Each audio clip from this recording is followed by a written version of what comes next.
everyone. Welcome to the Good Morning Atamai show. My name is Nehemiah Lutu. I'm a student here under the Inclusive Emergency Management Program here at AACC.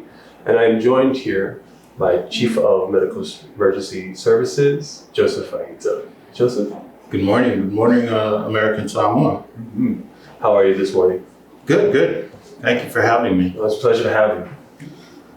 So, Joseph, you've been in the service in medical. You've been an emergency medical service technician, and now you're a chief for many years, correct?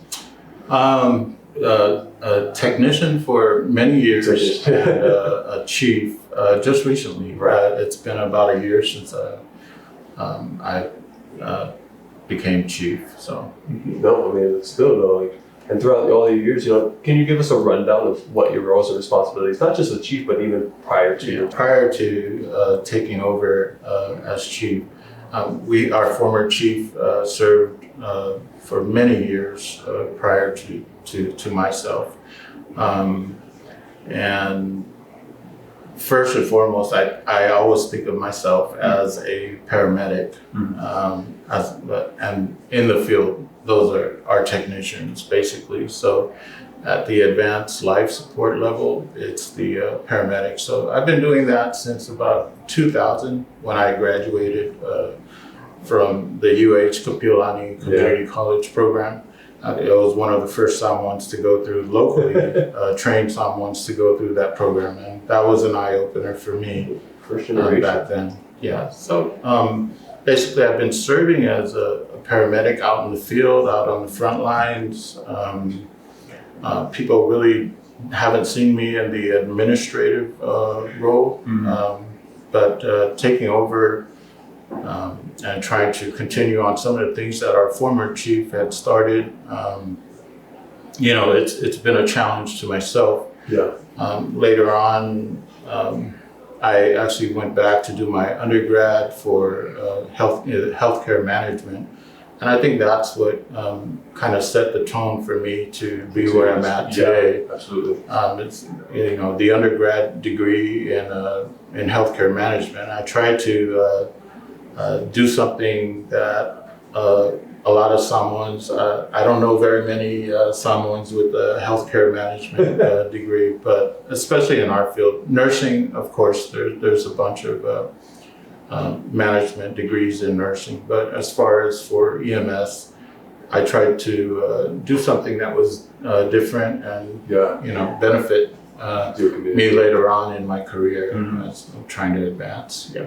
And so beyond, because whenever people think of EMS, I think of the person that's driving the ambulance. But outside of that, what are the other responsibilities inside the ambulance? What are you guys doing as well? Yeah. So down at the technician level, we have three basic levels.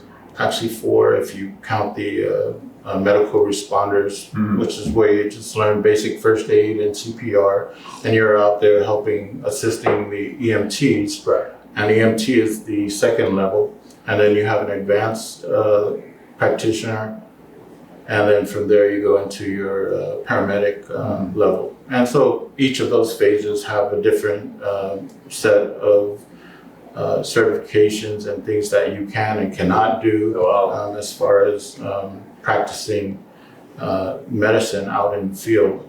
So, EMS plays such a huge role here in American Samoa as far as the transport of patients. And what I mean is everyone thinks it's just emergencies that we take care of, but a lot of it has to do with there's a whole population of bedridden patients who cannot, transport on their own. So we kind of pick up the slack there. Yeah. So every bedridden patient that needs to go in for an appointment, whether it be dialysis over at the surgical clinic and stuff, that's part of our responsibility as well. I didn't know that. Wow. Yes. So, and then we also play a big part when we have DOAs, people that are passed away wherever, be it at home or on the beach, up on the mountains, that we do the recovery as well, and we do the transport for those patients. So it's not only Just emergencies, right? But there's so many other things and that's part of our assistance to LBJ right now. And so, being part of the new department, search and rescue, they've pulled us away from LBJ, and so we're out here with fire and marine patrol and trying to make this department happen. Even though we have such a close tie, because we've been with LBJ for over 30 plus years, and so it's new to us that we and there's a lot of things we gotta iron out as far as the new change, new setting. I'm always going to need to do things, but I mean at the same time, it's opportunities, right? We're looking at what we can do with that. Yeah. What are some of the challenges that you as a EMS face throughout your career? One of the probably one of our biggest stats right now, since I've taken over as chief, I've been really heavy on collection of data. Mm-hmm. And our data right now is showing me that we have 500 to 600 calls a month. Mm-hmm. That includes not only emergency calls, but also the transfers that we do back and forth, the medevacs. Now that Medicare has opened up their medevacs again, so it just adds on to our responsibilities. So we've always having some kind of mechanical breakdown, not enough personnel, so continuously trying to shuffle personnel, to make do with what we have. And you see in some of the recent phono hearings, they're always asking for a vehicle out on the east side or out on the far west side. But reality says otherwise, because we only have so much. And so who's doing all that work? If you're looking at 500, 600, there's only about 45 people that are actively, active responders that we have. And so hopefully, we can increase those numbers. And I'm at the point right now where as a manager, I don't want to just increase the numbers with just anyone. I want some quality people to fill in precisely in these positions that do open up. So those are a couple of the challenges that I face right now. But when you kind of touched on it actually, when it comes to your dial, is that what it's called, the program dial phone, or is that different? The when it comes to the medevac. Oh, for those that are so medevacs.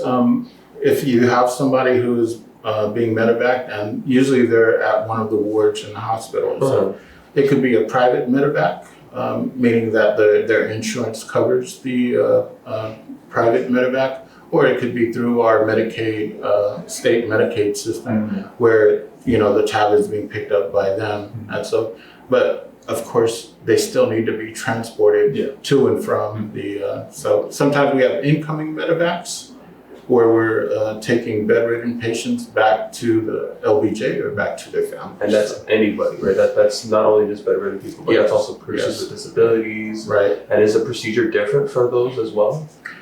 They're basically the transport is the same. It's just the billing goes to different people, and which is another big thing we haven't sorted out just yet. Right. But it's someone has to pay for the service. Whether there's no such thing as free. Mm-hmm. But slowly we're working through those. Some of the big challenges is billing. A lot of our money was tied up in LBJ, still tied up in LBJ, but. The LBJ has been good as far as supporting us, even though we're no longer part of the hospital. Mm-hmm. Good people over at LBJ. Mm-hmm. And I would assume even your transportation vehicles are suited for these people who have disabilities or people who are pretty much. A lot of what we just recently taken. Order of bariatric stretchers, which are also pneumatic. So they're made for the Samoan, the typical Samoan patient that we have. Got you. We're big boned people, so they're a lot wider than the normal stretchers that we use, and so it's comfortable for the patients. It's accommodating, right? Yeah, Absolutely. but it comes at a price. So yeah, we're making do. Can you tell me? I know we have a lot of AC students here who are curious or who maybe just don't know what they're interested in. Do you have a piece of advice for them that to look into this field?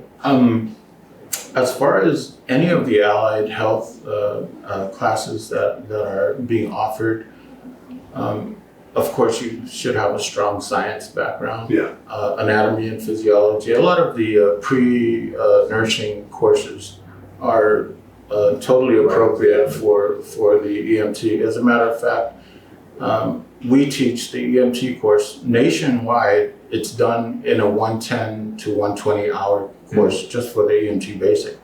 But here we notice that a lot of the kids that come directly from high school, so we kind of have to change up our strategy as far as teaching methodology, and a lot of it is done bilingually. Yeah. Just to have that understanding and comprehension as far as, because the textbooks that we use are probably a freshman, sophomore college level books as far as the comprehension goes. So we've become creative in trying to deliver our courses to the students. So, and where can we also learn more about this? we have the number you can call is 699-7002 or 7003. That will give you a direct call to our dispatching, and dispatching can either refer the call to someone that is available to speak, or stop by the station and come see me personally. Chief Joseph Aidza here. Call 699-7002 or 7003. All right, or as he said, stop by the station, come on and see him personally. I'm sure he's more than willing to help give you a lesson or answer any of your questions. And of course, if you have any questions for us here at the Inclusive Emergency Management degree program, please visit us at pchs.amsamoa.edu or visit our Facebook page at Pacific Center in Human Security. Chief, thank you so much for coming out. It's a pleasure to have you here. I hope you have a pleasant day. Likewise, everybody, have a good day.